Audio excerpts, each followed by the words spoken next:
este protocolo toca pues agradecerles primero a la población que indudablemente en esta región decidió el triunfo de este gobierno que ahora inicia. Así que les agradezco a los alcaldes, alcaldesas aquí presentes,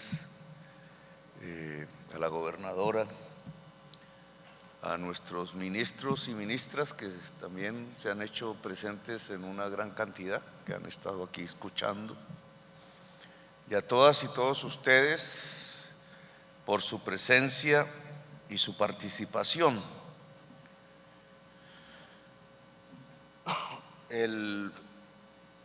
Indudablemente las elecciones del 19 de junio, sus resultados, los porcentajes que este gobierno obtuvo en la campaña electoral en cada uno de los municipios que ustedes representan, es un mensaje que no tiene que ver tanto con el liderazgo personal de la persona elegida, etcétera, sino que es un mensaje que tiene que ver con la historia, con las necesidades, con los vacíos del Estado colombiano.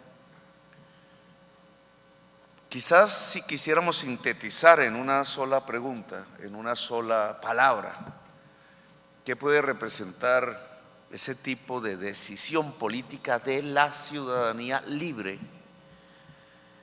Yo pienso que la palabra que podríamos utilizar es desigualdad. Es la desigualdad lo que ha llevado a un grito el 19 de junio.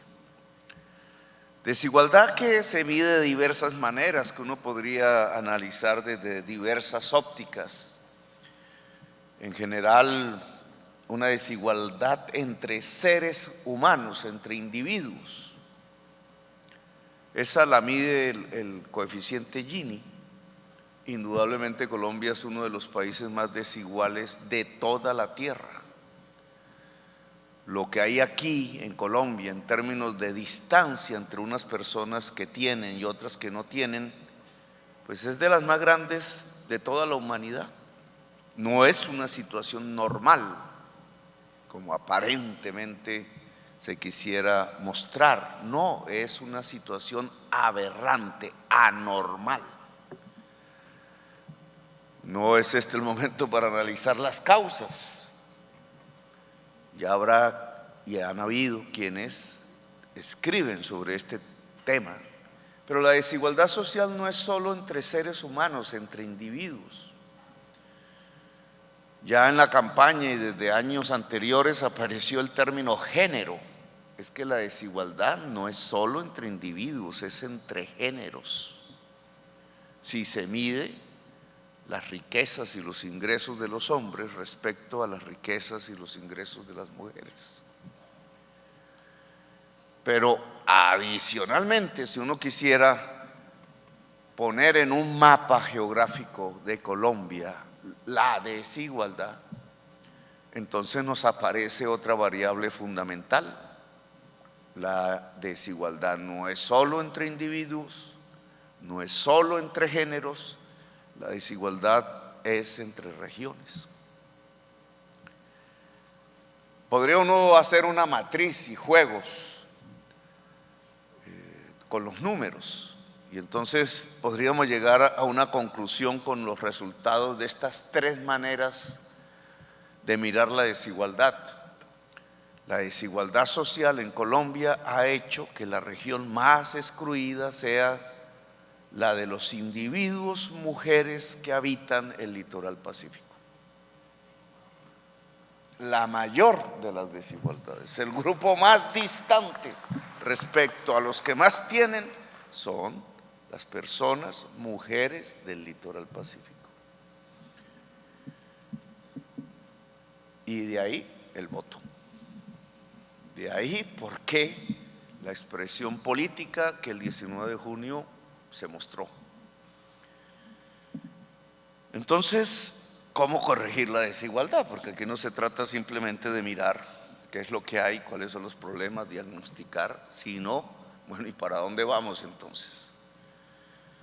Gracias a esa enorme desigualdad vista desde estas tres perspectivas, se podría ver desde más, es por lo cual en las estadísticas de exportación de cocaína aparece en el primer lugar la región. Y claro, ponen a los militares, a la policía, a la fuerza pública a controlar la situación, pero los militares, la policía no tienen en sí los instrumentos para resolver la desigualdad. Estamos cerrando en la estrategia indudablemente. Uno podría decir, no, pues es que el sistema general de participaciones que tiene una fórmula matemática, entre la fórmula en la cual yo he participado, porque me gustan las matemáticas en las discusiones del Congreso, garantiza la equidad regional, eso dice la ley. Que la fórmula entonces al medir necesidades básicas insatisfechas y aparece otro tipo de indicadores hechos desde Bogotá o desde Nueva York en las Naciones Unidas. Entonces, al aplicar un porcentaje mayor, automáticamente el flujo de dinero público debería ir garantizando una disminución de las desigualdades regionales. Eso no ha sido así. La ley ha fracasado, la fórmula ha fracasado, las desigualdades son cada vez mayores. ¿Cómo entonces resolver el problema? O antes de hablar de cómo resolverlo, ¿qué es lo que pasa en el sistema político colombiano que no puede resolver el problema de la desigualdad, de disminuirlo, de mitigarlo y por tanto de construir una nación? ¿Por qué otras sociedades con las mismas diversidades que nosotros tenemos pueden ser más igualitarias que nosotros y más ricas que nosotros y muchísimo más pacíficas que nosotros? Pues yo creo que la palabra, si volvemos otra vez a intentar una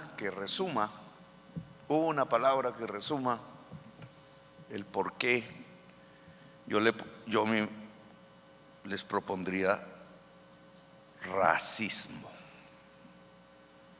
Este no es un problema objetivo, no está en la fórmula, no está en el SGP, no está en la naturaleza, no está en los genes, como los fascistas dirían.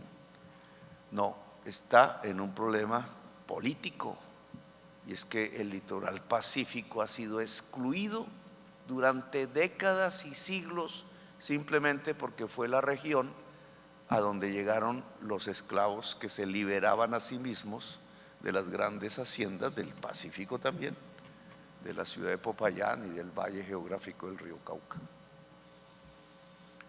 Como quienes tenían el poder eran estas élites, no solo las del valle geográfico del río Cauca, dueñas de la tierra, de las haciendas, sino las de Bogotá y las del Caribe y las de Antioquia, pues siempre miraron los territorios a donde se les escapaban a la fuerza los esclavos como regiones que no se deberían volver a mirar, como el patio trasero, como eso no existe. Y tal mirada esclavista, tal mentalidad esclavista se fue perpetuando aun cuando ya no existe la esclavitud. Y entonces el grito del 19 de junio también expresa una emancipación, un deseo de emanciparse de nuevo, porque de alguna manera la esclavitud pervive a través y se expresa así culturalmente en racismo, que ustedes lo saben. Si no, ¿cuántos generales negros hay? ¿Cuántos generales negros mujeres hay? ¿Cuántos ministros negros ha existido en el país? ¿Cuántos presidentes negros hemos tenido en la historia? Por ahí hablan de uno en 2 siglos, presidente Nieto. ¿Cuántos presidentes indígenas ha tenido Colombia? 1. ¿En cuánto tiempo? 2 siglos, 1. y ni siquiera está enterrado en Colombia.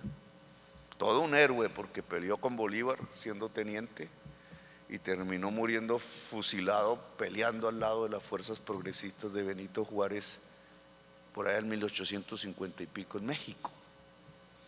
Y fue determinante para la liberación definitiva de esclavos en 1850 porque como comandante en jefe del Ejército Libertador,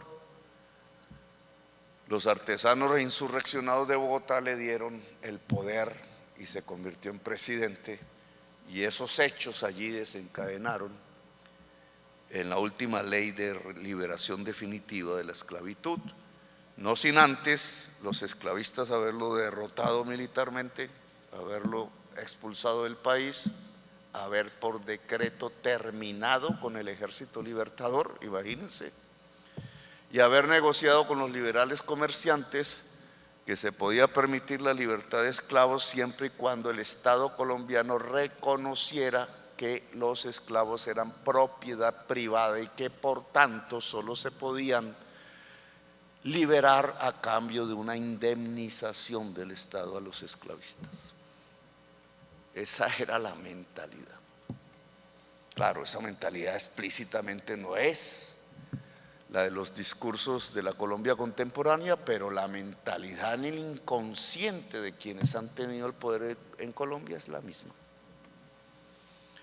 Nosotros estamos aquí entonces para cambiar esto, porque ese es el mandato que se nos ha dado por parte del pueblo, y mayoritariamente por el pueblo del Pacífico.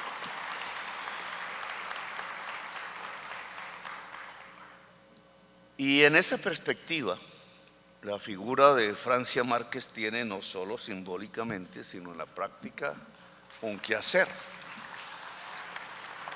Que no hemos hablado aquí del tema y no la he visto, pero la vicepresidenta, y ese es el acuerdo que hicimos desde antes de las elecciones, es la figura que va a tomar bajo su cuidado. Alguien hablaba aquí que un consejero, que algo así, no, la vicepresidenta de la República va a ser la primera responsable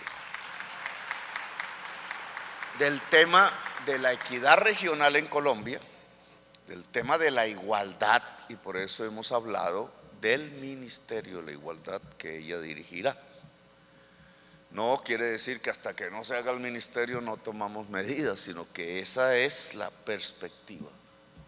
¿Por qué un Ministerio de la Igualdad? Porque es un tema absolutamente fundamental en Colombia, no resuelto hasta la fecha. Uno son los discursos, otra es la realidad. ¿Por qué la vicepresidenta? Porque después del presidente es la segunda figura del gobierno. Y se especializa entonces en su quehacer cotidiano en resolver problemas de la igualdad, que ella sola obviamente no puede, se necesita todo el Estado, toda la sociedad. ¿Cómo sería ese quehacer? También lo resumiría en una sola palabra para tratar de ser claros: la prioridad, que ustedes lo han mencionado en varias de sus intervenciones. La prioridad, la Constitución lo dice, pero no se le hace caso tampoco. En alguno de sus artículos dice: cuando la sociedad discrimina grupos poblacionales por razones políticas, económicas, culturales, de género, de sexo, etcétera, el Estado privilegia. Eso ordena la Constitución, privilegia. Eso no es lo que se ha aplicado en Colombia después de la aprobación de la Constitución del 91. Entonces, privilegiar, priorizar, los tecnócratas le ponen a eso una palabra más amable, que es discriminación positiva. Siempre hay ahí una forma de construir el lenguaje que lo que hace es que la gente no lo entiende. ¿Qué significa discriminación positiva? Pues privilegiar, poner de primero, lo cual significa que cualquier tipo de inversión pública social en Colombia debe tener primero a la región más pobre del país como objetivo.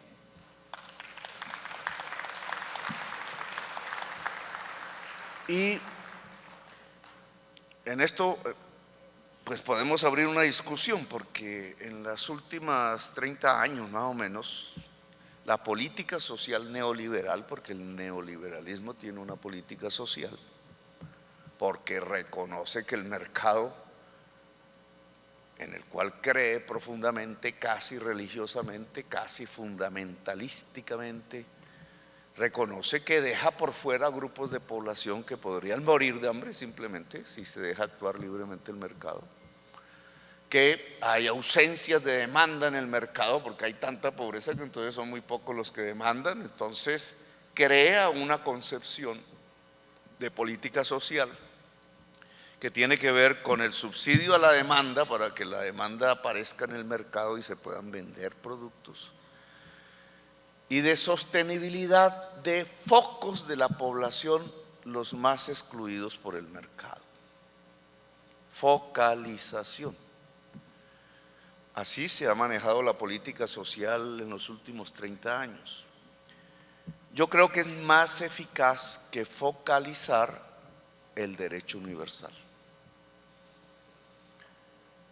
Es decir, que se puede tener más eficacia en resolver problemas de discriminación si se garantizan derechos universales. Voy a poner uno: la educación. Si la educación es un derecho, y creo que eso es un consenso, si la educación es un derecho universal, o sea, todo y toda ciudadana colombiana debe tener derecho a educarse. ¿Cómo se garantiza? Pues con escuelas, con colegios, con universidades, con gratuidad, porque si se es pobre y le ponen un precio a la entrada a la educación, pues ya ahí se fregó, ya se excluyó, ya no hay derecho universal, ya se excluyó un grupo, porque se le pone un precio a la educación, que es la matrícula.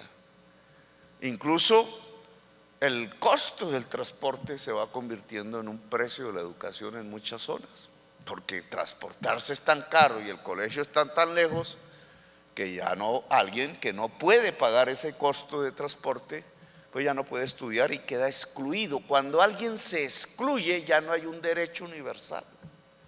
El derecho universal como concepto es que nadie puede quedar excluido, que no debe haber barrera de ningún tipo que le impida a una persona, desde el punto de vista de la sociedad y del Estado, acceder a ese derecho. Ahora, veamos, derecho a la educación. Entre el derecho a la educación, el derecho a la educación superior, las universidades que aquí mencionaron. Tiene la juventud chocuana o del litoral geográfico pacífico derecho a la educación superior universal. Pues ustedes me darán las estadísticas, pero con toda seguridad la mayoría de los jóvenes no pueden entrar a una universidad.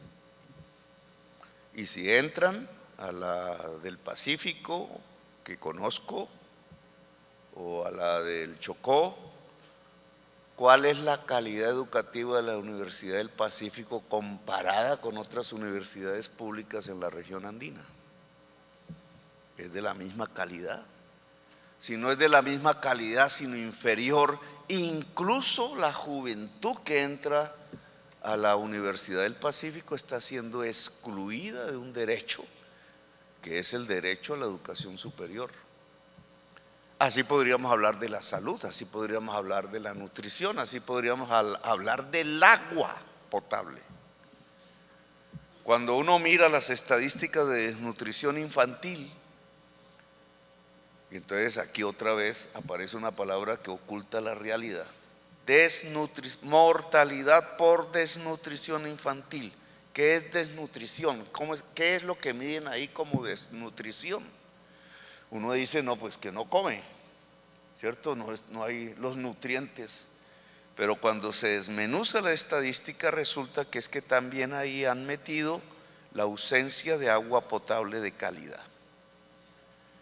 Y en el niño y en la niña de primera infancia, cuando no hay agua de calidad, puede haber muerte.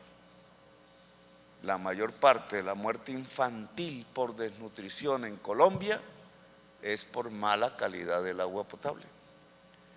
¿Y dónde están las más altas tasas de mortalidad infantil por desnutrición? En la región más pobre de Colombia. Tasas similares a los países más pobres del mundo. Haití está en un desastre, todos lo sabemos. Midamos la tasa de desnutrición, de mortalidad de desnutrición infantil de Haití. Un bogotano dirá, nosotros somos más ricos. Pues es igual a muchos de los pueblos que ustedes dirigen. Es similar, es igual. Entonces, como una política práctica hacia adelante, si nosotros vamos a garantizar derechos universales como una fórmula para construir la paz, la convivencia social, tal como aquí se ha descrito, una política diferente alrededor del tema de la paz, los derechos universales, que es para todos y todas, se comienzan a construir primero en las regiones más pobres de Colombia. No quiere decir únicamente criterio neoliberal, focalización, no. Primero porque es para todos y para todas. Primero en donde está la mayor exclusión. Esa es la Constitución del 91. Significa que cada ministro, cuando haga sus planes, la ministra de Vivienda su plan para disminuir el déficit de vivienda cuantitativa, cualitativa, el ministro de Educación en su plan de aumentar la cobertura de educación superior, la ministra de Agricultura en su plan de soberanía alimentaria, etcétera, todos ministros aquí presentes y ministras, la ministra del Deporte en su plan de construcción de infraestructura deportiva, etcétera, comienza primero por las regiones más pobres de Colombia, es decir, la más pobre, esta. Por aquí comienza todo.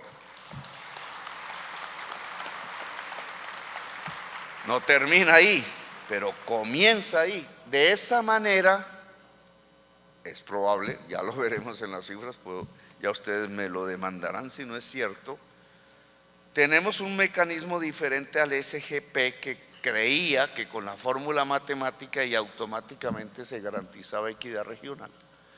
Aquí, con una decisión política que es la expresión de la Constitución del 91 de priorizar la población excluida, podríamos quizás empezar a mostrar estadísticas al final de este gobierno en donde la diferencia regional disminuye. La priorización en las regiones más pobres, que es pagar una deuda, en realidad una deuda social, si lo ponemos en otras palabras, en palabras de Francia, es una especie de indemnización colectiva a uno de los hechos más dantescos de la humanidad, la esclavitud, el forzadamente traer centenares de miles de personas de un continente a otro que ni conocían ni se sabía de su existencia, por unas personas pensando codiciosamente en ganarse no un billete, sino unos gramos de oro. Esta indemnización es un cambio de mentalidad. No es la mentalidad esclavista, es la mentalidad democrática. Y la mentalidad democrática, en mi opinión, es la que puede garantizar la paz en el país. Elevar sustancialmente la cobertura de la educación superior en la región y su calidad. Elevar sustancialmente la cobertura del agua potable y su calidad en el Pacífico colombiano. Elevar sustancialmente las condiciones de salud. En Bogotá ya se desató el debate sobre las EPS. Uy, que van a acabar las EPS, que no sé qué. que las EPS pueden garantizar en el mercado de la salud una eficiencia. Puede que sí en Bogotá, pero ¿cómo es en el litoral pacífico caucano? ¿Cuántas clínicas privadas hay ahí? ¿Cuánta competencia en la salud para ofrecer servicio de la salud ahí en el Chocó o en Tumaco? ¿Cómo es que se organiza el servicio de salud? Si una persona allá en algún rincón de Andagoya se enferma, o una señora pues, embarazada, por poner un ejemplo, y tiene un problema físico o biológico, etcétera, ¿quién la lleva a un hospital? En Bogotá dirá, no, pues llama a la ambulancia. Sí, allá se puede llamar a la ambulancia. Hay una ambulancia en el río, hay una ambulancia de helicóptero, una EPS paga los helicópteros para sacar los enfermos de las regiones apartadas de Colombia, pregunto. Eso está en los sistemas de matemáticos, de cálculo del costo per cápita de los pacientes. ¿Cuánta gente muere en la Colombia profunda porque simplemente no hay cómo llevarla ni siquiera a un hospital? ¿Y cuánta gente, aún llevándola a un hospital, muere porque ese hospital no tiene servicios? ¿O cómo son los hospitales del litoral pacífico? Y entonces, ¿cómo es que está operando la ley 100 en la región pobre? No en Chapinero, sino aquí. ¿Cómo es que está operando? Pues está operando dejando morir la gente. Por eso es que la tasa de mortalidad materna, cuando uno mira las estadísticas de la OCDE, resulta que Colombia es el peor país de la OCDE en tasa de mortalidad materna, que es mujeres muriendo, ¿cierto? Mujeres muriendo en embarazo. Alguien dirá, no, pues que la OCDE son los países ricos, el club de los ricos. Nuestra tasa de mortalidad materna es 3 veces superior a la de México. Y México no es que esté muy distante de nosotros socialmente. En América Latina es de las peores. Y si uno regionalizara la tasa de mortalidad materna, ¿cuáles son las mujeres que mueren en estado de embarazo por efecto del embarazo? Las mujeres negras del litoral pacífico. ¿Cuáles son los niños que más mueren por desnutrición infantil? Es decir, porque el agua potable no es de calidad. Los niños negros y las niñas negras de la región Pacífico. No es un asunto puramente de estadísticas, es un problema racial. ¿Por qué mueren más? Porque quienes gobiernan siguen teniendo una mentalidad esclavista, de exclusión. Y entonces, ¿qué le va pasando a la región al cabo de los años? Al lado del mar, con las dificultades geográficas, en términos de ocultamiento, porque se convierte en la principal zona productora de cocaína. Pues para eso está el mar, para llevarlo a Estados Unidos. Y entonces, ¿cuál es la respuesta desde Bogotá y desde Washington? Llenar esto de militares. Y los otros entonces también se arman, compran, con billete y armas van defendiendo el negocio. Cuando se trata de las armas y del billete, entonces lo que van muriendo son negros. Y entonces aquí alguien lo dijo muy certeramente, jóvenes negros matando jóvenes negros, en unas tasas que son de las peores del mundo, como en Haití. Pero no es porque sean negros, es porque el racismo está actuando. Es porque el racismo está actuando.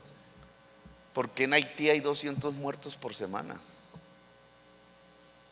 Pues ya hubiera habido una intervención humanitaria, alguna cosa, a escala mundial, la ONU ya hubiera dicho algo. No, ¿por qué? Porque son negros. Pues lo mismo está pasando aquí, es lo mismo. Ahora, entonces reaccionamos. La población decidió reaccionar, ese es el voto del 19 de junio, decidió. Hay personas que tienen que ponerle cuidado a esa decisión, los negros armados deben ponerle cuidado.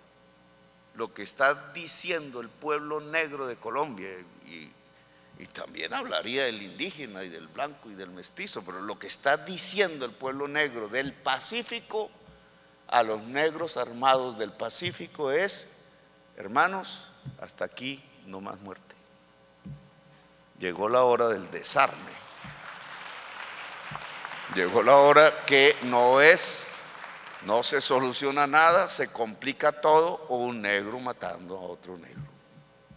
Aquí el problema es resolver el problema de la exclusión, como antaño se lo planteó Bencos Biojó a su estilo, o tantos que desde Popayán, desde las haciendas payanesas, porque Cali no era tan grande en ese entonces, decidieron fue irse. Esa era una manera de resolver el asunto, subirse esa cordillera y ver el Pacífico, y ir fundando las aldeas y los caseríos, y ir viviendo. Incluso yo creo que muchos en esas épocas viviendo sabroso, y todo se dañó, todo se dañó. Llegó el momento de volverlo a reconstruir bajo las condiciones del siglo XXI. Bajo las condiciones del siglo XXI hay una serie de oportunidades, porque cuando uno habla de derechos universales, alguien podría decir con mucho acierto: bueno, ¿y cómo se financia eso? Sí, claro, chévere decir educación superior para todas, y comencemos por el Pacífico, pero eso vale un billete. ¿De dónde sale? Un tanto la propuesta que hemos hecho a través del ministro de Hacienda es, pues sale de los que más tienen, sale de volver un poco el proceso. Si somos la sociedad más desigual, o casi de las más desiguales del mundo, pues es obvio que en la capa superior hay que hacer un esfuerzo para disminuir las distancias. Esa es la reforma tributaria.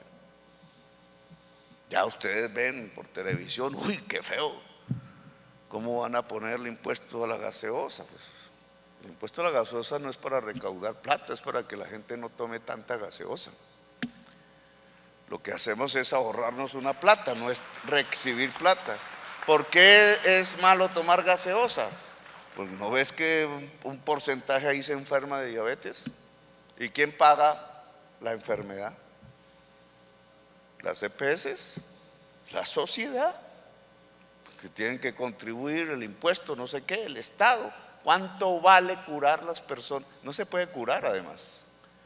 ¿Cuánto vale sostener vivas a las personas con diabetes?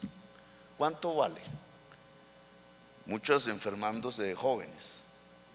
Entonces los que saben y tienen un familiar, porque esta es una de las una de las enfermedades más extendidas en Colombia, saben de qué estamos hablando. Es una enfermedad que si no tiene un control, la persona se muere, degradándose. Eso tiene unos costos. Entonces, chévere tomar gaseosa, y los costos los asume el Estado y la sociedad. Eso no puede ser así. Pero no es el problema solo la gaseosa. ¿Por qué? Si la riqueza de este país, de lo que ha vivido en los últimos 40 años, es del carbón y del petróleo, exportando, y eso tiene unos propietarios, una parte es el Estado, otras unas grandes empresas multinacionales. ¿Por qué, si los precios se suben y aumenta la rentabilidad, y si el petróleo es de Colombia y el carbón es propiedad colombiana, no privada, por qué no podemos coger un pedazo de esa plata para llevar el agua potable al litoral pacífico? Eso es lo que estamos planteando. ¿Por qué no podemos coger una parte de esos dineros a través del impuesto de ley para que la educación superior sea un derecho universal, para disminuir la tasa de mortalidad materna, para poner médicos y las lanchas y los helicópteros que las EPS no ponen, para que una persona que se esté enfermando en un lugar recóndito del litoral pacífico pueda ser llevado a un hospital, para que ese hospital tenga unos servicios que ofrecer, para financiar eso? Es decir, para que haya más vida. para que haya un mejor vivir, para que haya una calidad de vida, para que disminuya las condiciones de la desigualdad social, de género y territorial de Colombia. La reforma agraria, la reforma tributaria, la priorización en las regiones más pobres del país, en el mapa de la pobreza del país, pensando en derechos universales, no simplemente en focalizar, pueden ser los instrumentos que nos permitan, es lo que vamos a aprobar, disminuir la desigualdad en Colombia y construir mejores condiciones entonces de equidad y por tanto de paz. A ese joven armado entonces le decimos: desármese, ¿para qué? Para vivir mejor en la región, no para vivir en la pobreza que él sabe que existe en la región, sino para que con nosotros nos ayude a construir unas condiciones de mejor vida en la región, que sea un constructor de vida y de igualdad y no un constructor de muerte. Y entonces se va a acabar la cocaína, dirá alguien. Se va a acabar una manera de enfrentar la cocaína. La manera de enfrentar la cocaína no es con fusiles. La manera de enfrentar la cocaína es con igualdad social, con prosperidad social, con las oportunidades de la vida. El joven sabe que se puede ganar un billete si acepta el fusil, pero porque no tiene nada en el otro lado. No hay nada. No hay universidad, no hay colegio, no hay trabajo, no hay posibilidad productiva. El joven sabe que entonces sí le pueden dar un billete por un fusil, si lo carga, pero que aquí podría tener un título universitario de médico y podría vivir de médico, porque el Estado lo garantiza. ¿Qué prefiere? Algunos quizás todavía el fusil, pero estoy absolutamente convencido que muchos y muchas dirían: oiga, Petro, yo quiero ser médico. Yo quiero ser científico, yo quiero ver si es cierto que eso de la bioeconomía, yo quiero ver que el Pacífico colombiano, y termino aquí, el Pacífico litoral, geográficamente hablando, colombiano, deje de ser la única zona litoral del Océano Pacífico en todo el planeta Tierra pobre.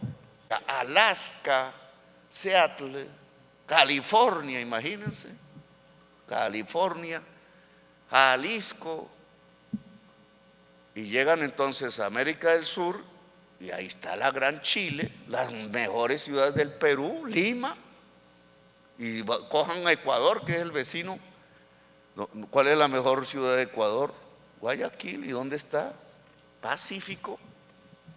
Y entonces, ¿por qué razón el único pedacito de todo el litoral pacífico pobre, repobre, es el colombiano? Porque es donde habitan los negros. ¿Por qué? Porque los negros en sí mismos traen la pobreza. No, porque los que gobiernan en Colombia son los herederos de los esclavistas. Pues en este momento pues llegó una oportunidad política, y es que ahora los que gobiernan a Colombia son los herederos de los esclavos. Entonces cambiemos esto de verdad. El tema de la paz, por tanto, y del diálogo regional, el diálogo regional es para incidir en la ley del plan de desarrollo. Por eso se llama vinculante. Es para entrar a la ley de inversiones del plan de desarrollo en los próximos 4 años. Los alcaldes y las alcaldesas aquí tienen un papel, que son parte, digamos, y constructores del diálogo regional, donde queremos que entren todos y todas. La sociedad conflictiva en el norte del Cauca, ¿sí? Los señores de la caña, tanto los que usan la tierra como los propietarios que son afros, como los indígenas que entonces quieren tierra, para ver si es posible una salida concertada que no termine a través de la violencia agudizando las relaciones en el norte del Cauca. Si queremos que los alcaldes que están allá en la zona de los Andes, de donde se produce marihuana, Corinto, Miranda, etcétera, hagan el diálogo regional, hablemos. ¿Qué pasa si se legaliza el cannabis en Colombia sin licencias? Como sembrar maíz, como sembrar papa, y vemos a ver si se exporta eso y nos ganamos unos dólares, porque en media parte de la humanidad es legal. ¿Qué? ¿Va a ser la multinacional canadiense la que se quede con los dólares y haga las plantaciones de cannabis, o van a ser los campesinos de cannabis del Cauca? Porque no pueden. ¿Qué? Y entonces, si vamos a legalizar el cannabis, ¿vamos a mantener toda esa gente presa en las cárceles hacinadas? ¿O llegó un momento de soltar mucha gente de las cárceles simplemente porque se les criminalizó por algo que en buena parte de los Estados Unidos es legal, que es el cannabis, de todas las formas como lo utilizan? Que veamos en el litoral pacífico, reunamos la gente, incluso que lleguen desarmados los que están armados. Nos vamos a matar en el Pacífico, en la región más pobre del litoral pacífico del mundo. ¿O no hay una oportunidad muchísimo más rentable de ligar a Buenaventura y Tumaco en manos de su población, no en manos de otros, con China, con Japón? ¿O qué nos distancia? ¿Acaso el vecino de Buenaventura no es Japón? Lo que pasa es que a veces no vemos el mar, pero el vecino de Tumaco es China y el vecino de Japón es Buenaventura. Y a los chinos les gusta el cacao, el chocolate, no el cacao, el chocolate, no el. ¿Y qué muebles se pueden hacer en China con las maderas que sí están en el Pacífico colombiano? No, claro, no es venderle la madera, es vender los muebles. Y explíqueme algo que pregunto y no encuentro respuesta. ¿Por qué Ecuador es el primer exportador de camarón al Japón y a la China, ahí en Esmeraldas, y Tumaco no? ¿Es que el mar cambia de color o de temperatura o qué? ¿Hay alguna razón por la cual ahí en ese mismo mar los ecuatorianos pueden ser el primer exportador de camarón a China, ni más ni menos, donde viven 1.400 millones de personas, y algo pasa en Tumaco que no se puede exportar el camarón? ¿Qué es lo que pasa? Racismo. No es más que racismo. Y si un Estado ayuda, como dice la alcaldesa de Tumaco, a poner en forma de cooperativas, en forma de que la misma población de allá sea propietaria, no de que veamos aquí si unos blanquitos van allá a ver si ponen la empresa, no, sino la misma de allá, las mujeres de allá, y el Estado ayuda, porque no podemos llevar el camarón a la China, si no es sino coger un barco. No es más, ustedes lo saben, es un barco, no hay nada, no hay nada que impida, ni una montaña siquiera, ni una colina, ni nada que impida juntar Tumaco con la China. Claro, a Bogotá eso no le parece bien. Quizás mucha gente política ha pensado que lo que tocaba hacer era juntar Tumaco con Bogotá, con Pasto. Pero yo creo que es más fácil juntar Tumaco con Shenzhen y Hong Kong y Cantón y Shanghái, y lo podemos hacer si hay un Estado que quiere hacer eso. Entonces, digamos, las posibilidades de emancipación sí están ahí. Se tienen que construir con paz. Quienes hoy están en la violencia, hay que decirle, hermanos, ese mundo no deja sino que lo van a matar. Si no lo mata el Estado, lo mata el segundo en el grupo, porque le quita el negocio. Si tenemos la posibilidad de ser ricos, o será que los japoneses están pensando en traquetear en este momento. ¿Será que la gente de Shenzhen en China está pensando en meterse en la universidad para volverse vanguardia tecnológica del mundo? No está pensando en traquetear. y son de amarillos de piel, no son blancos. Eso no está en la piel, no está en el color, no está en la etnia, no está en la cultura, está simplemente en el cerebro. Y como decía en la campaña, el cerebro de un hombre es igual al cerebro de una mujer, y el cerebro de un colombiano es igual al cerebro de un gringo, y el cerebro de un negro es igual al cerebro de un blanco. Y entonces lo que tenemos que usar es el cerebro con la cultura. Este gobierno quiere cambiar las cosas.